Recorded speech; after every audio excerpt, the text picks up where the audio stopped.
বিশ্ব সংবাদে আপনাদের স্বাগত। সংবাদের শুরুতেই শিরোনাম, পরে বিস্তারিত। পুরোদমে ইরান, ইসরায়েল এবং নিরীহ ফিলিস্তিনিদের মাঝে ভয়াবহ যুদ্ধ চলছে হামলা পাল্টা হামলা। এরই মাঝে আমাদের হাতে এসে পৌঁছেছে যুদ্ধের সর্বশেষ গুরুত্বপূর্ণ সব থেকে তাজা আপডেট সংবাদ আপনাদের জানিয়ে দিব। প্রথমেই জানাবো আলহামদুলিল্লাহ, আবারও ইয়েমেন থেকে একের পর এক ইহুদিবাদী ইসরায়েলের উপর ব্যাপক হারে ক্ষেপণাস্ত্র হামলা। আন্তর্জাতিক বিমানবন্দর বন্ধ হয়ে গেছে ইহুদিবাদীদের। আজ ইয়েমেন থেকে ইয়েমেনের হুতি যোদ্ধারা একের পর এক ক্ষেপণাস্ত্র হামলা চালাচ্ছে ইহুদিবাদী ইসরায়েলের উপর। এতে ইহুদিবাদীরা বাংকারে আশ্রয় নিয়েছে এবং তারা পালাতে শুরু করেছে। বন্ধ হয়ে গেছে ইহুদিবাদী ইসরায়েলের সবথেকে গুরুত্বপূর্ণ আন্তর্জাতিক বিমানবন্দর। এরপর জানাবো দ্য টেলিগ্রাফের প্রতিবেদন, 5 সামরিক স্থাপনায় ক্ষয়ক্ষতির তথ্য গোপন করেছিল ইহুদিবাদী ইসরায়েল। গত মাসে ইরান ইসরায়েলের মধ্যে সংগঠিত 12 দিনের যুদ্ধে ইরানের ব্যালিস্টিক মিসাইল ইসরায়েলের 5টি সামরিক ঘাঁটি লক্ষ্য করে আঘাত হানে। আজ প্রথমবারের মতো টেলিগ্রাফের এক প্রতিবেদনে এই তথ্য জানিয়েছে, যেখানে অরেগন স্টেট ইউনিভার্সিটির স্যাটেলাইট থেকে প্রাপ্ত ডেটা উদ্ধৃত করা হয়েছে। এদিকে মার্কিন সমর্থিত গাজা যুদ্ধবিরতি পরিকল্পনায় যা রয়েছে, ইসরায়েল এবং ফিলিস্তিনের স্বাধীনতাকামী সংগঠন হামাসের মধ্যে 60 দিনের যুদ্ধবিরতির একটি খসড়া অনুমোদন করা হয়েছে। তবে এই যুদ্ধবিরতিতে কি রয়েছে বিষয়ে গুরুত্বপূর্ণ সংবাদ জানাবো, বন্ধুরা সঙ্গেই থাকুন। এদিকে 2030 সালের মধ্যে কাবুলের ভূগর্ভস্থ পানি শেষ হয়ে যাবে। 60 লাখেরও বেশি মানুষের শহর কাবুল আগামী 5 বছরের মধ্যে প্রথম পানি শূন্য হয়ে যাবে। একটি নতুন প্রতিবেদনে সতর্ক করা হয়েছে। অলাভজনক সংস্থা মার্সি কপস প্রকাশিত প্রতিবেদন অনুসারে অতিরিক্ত উত্তোলন এবং জলবায়ু পরিবর্তনের প্রভাবের কারণে আফগানিস্তানের রাজধানীর ভূগর্ভস্থ পানির স্তর মারাত্মকভাবে কমে গেছে। প্রতিবেদন অনুসারে গত দশকে কাবুলের জলস্তরের স্তর 25 থেকে 30 মিটার কমে গেছে। এ সময় প্রতি বছর পানি উত্তোলনে 44 মিলিয়ন ঘনমিটার 1553 ঘনফুট বেড়েছে। এমন ধারা অব্যাহত থাকলে 2030 সালের মধ্যেই কাবুলের পানির স্তর শুকিয়ে যাবে, যা আফগানিস্তানের রাজধানীর জন্য অস্তিত্বের হুমকি হয়ে দাঁড়াবে। এবং সর্বশেষ জানাবো নাসিরনগরে দুই পক্ষের সংঘর্ষে ছাত্রদল নেতা নিহত, আহত 30। ব্রাহ্মণবাড়িয়ার নাসিরনগরে সংঘর্ষে বিএনপির দুই গোষ্ঠীর লোকজন সংঘর্ষে জড়িয়ে অন্তত একজন নিহত এবং 30 জন আহত হয়েছে। এ সময় 5টি দোকান ভাঙচুর ও লুটপাট করেছে বিএনপির নেতাকর্মীরা। জানা গেছে বিএনপির নেতাকর্মীরা এখন গর্ত থেকে বেরিয়ে তারা একে অপরের মাংস খেতে ব্যস্ত। প্রিয় দর্শক, এতক্ষণ শুনছিলেন সংবাদ শিরোনাম, এবারে বিস্তারিত। তবে তার আগে বন্ধুরা অনুরোধ থাকবে, এই সংবাদটিতে একটি লাইক দিন। এই চ্যানেলে আপনি নতুন হয়ে থাকলে আমাদের সংবাদটি দেখতে চ্যানেলটি সাবস্ক্রাইব করে রাখুন। কমেন্ট করে বন্ধুরা আপনার মূল্যবান মতামত জানিয়ে দিন আপনি বিশ্বের কোন দেশ থেকে বা বাংলাদেশের কোন স্থান থেকে আমাদের সংবাদটি দেখছেন এবং শুনছেন। আর বন্ধুরা, গাজা যুদ্ধে আপনি যদি নিরীহ ফিলিস্তিনিদের ভালোবেসে থাকেন, কমেন্টে ইয়েস লিখে বিশ্ববাসীকে জানিয়ে দিন। সংবাদটা আপনার সোশ্যাল মিডিয়া ফেসবুকে শেয়ার করে বন্ধুদেরও দেখার সুযোগ করে দিন। এবারে ফের ইয়েমেনি ক্ষেপণাস্ত্র হামলায় বন্ধ হয়ে গেছে ইহুদিবাদী ইসরায়েলের বিমানবন্দর।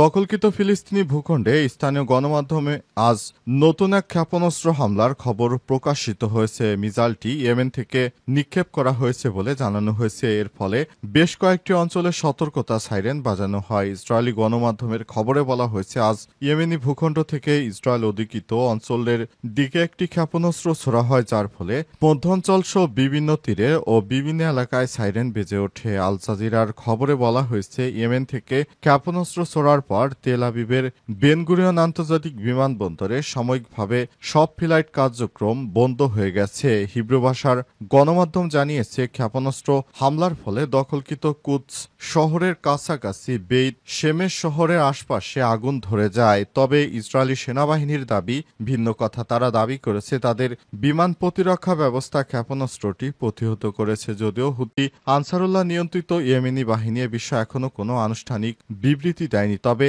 হুতিদের হামলা যে সফল ছিল সেটি বলার অপেক্ষা রাখে না। হুতিদের হামলায় ইহুদিবাদী ইসরায়েলের বন্ধ হয়ে গেছে প্রধান বিমানবন্দর। সমস্ত মানুষদেরকে নিরাপদ আশ্রয়ে বাংকারে নিয়ে যাওয়া হয়েছে, যাতে করে সেখানে সবাই আশ্রয় নিতে পারে এবং নিরাপদে থাকতে পারে। কারণে তারা বাংকারে আশ্রয় নিয়েছে। ইহুদিবাদী ইসরায়েলের প্রধানমন্ত্রী বেঞ্জামিন নেতানিয়াহু যতই বলুক না কেন তাদের ক্ষেপণাস্ত্র প্রতিহত সিস্টেমটা খুবই অত্যাধুনিক, কিন্তু বাস্তবে দেখা যাচ্ছে ইয়েমেন থেকে হুতিদের ছোড়া ক্ষেপণাস্ত্রগুলোই এখন তারা প্রতিহত করতে পারছে না। তাদের সমস্ত এন্টিমিসাইল সিস্টেম দুর্বল হয়ে গেছে। অবস্থায় ইহুদিবাদী ইসরায়েলকে সম্পূর্ণরূপে ধ্বংস করার জন্য নতুন নতুন প্রযুক্তি নিয়ে আসছে মুসলিম বিশ্ব। মুসলিম বিশ্বের এক একজন নেতা এমন এমন প্রযুক্তি নিয়ে আসছে যে সেসব ক্ষেপণাস্ত্র হামলায় ধ্বংস হয়ে যাচ্ছে ইহুদিবাদী ইসরায়েলের সমস্ত গুরুত্বপূর্ণ স্থাপনা। এই অবস্থায় ইহুদিবাদীরা কোনোভাবেই বাঁচতে পারছে না। তারা বাংকারে আশ্রয় নেওয়া থেকে শুরু করে দেশ ছেড়ে পালানোর হিড়িক লেগেছে। তারা বিশেষ করে ইউরোপের বিভিন্ন রাষ্ট্রে পালিয়ে যাচ্ছে।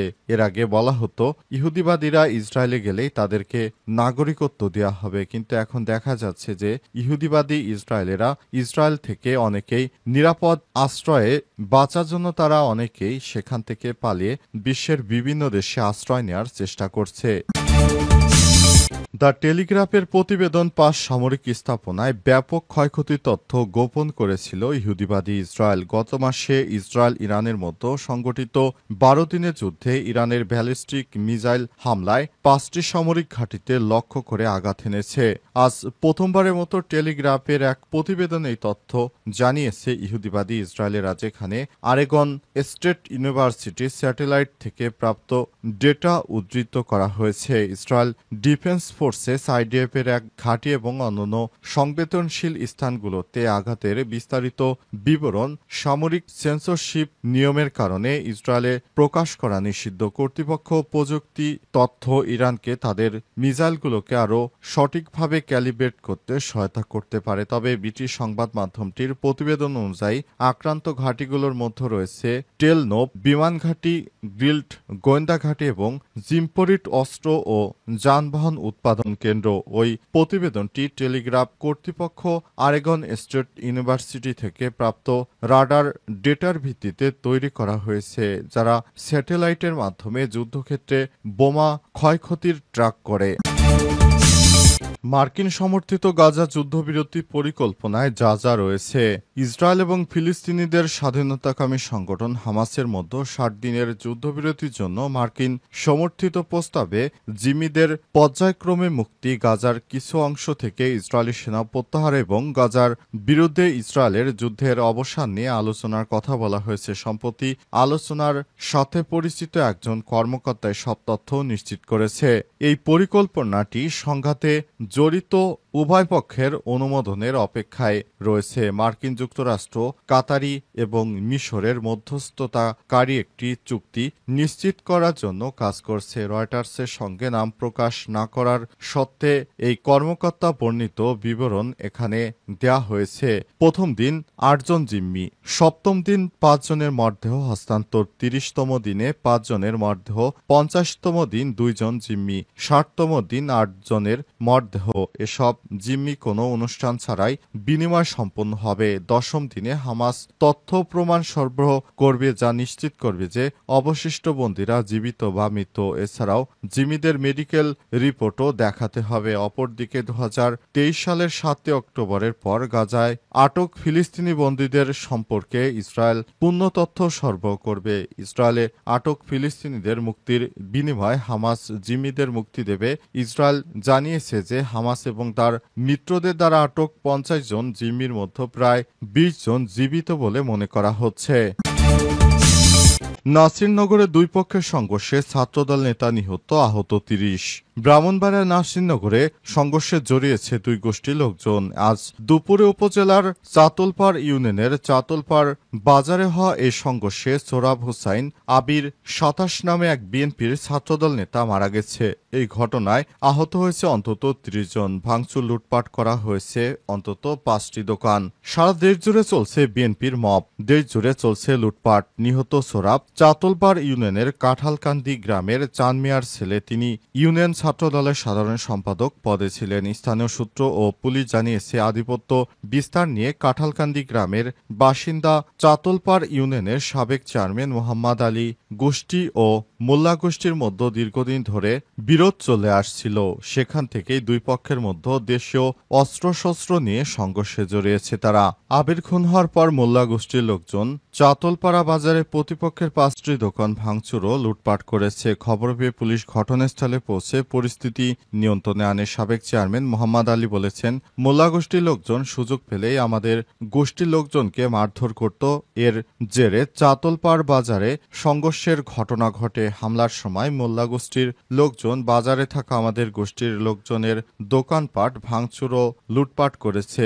মোল্লা গোষ্ঠীর মোতাহার হোসেন বলেছেন, আতর্কিত হামলা করে দুই পক্ষের সংঘর্ষ বাধে। সংঘর্ষে চলাকালে আমাদের গোষ্ঠীর সোহরাবকে টেটা দিয়ে আঘাত করে হত্যা করা হয়। চাতলপাড় ইউনিয়নের চেয়ারম্যান মোহাম্মদ রফিকুল ইসলাম বলেছেন, আধিপত্য বিস্তার নিয়ে বিএনপির দুই গ্রুপের মধ্যে কামড়াকামড়ি দীর্ঘদিন ধরে। অবশেষে শেখ হাসিনা পালিয়ে যাওয়ার পর তারা এখন কামড়াকামড়ির সুযোগ পেয়েছে। সুযোগে তারা নিজেরা নিজেদের মাংস ভক্ষণ করছে।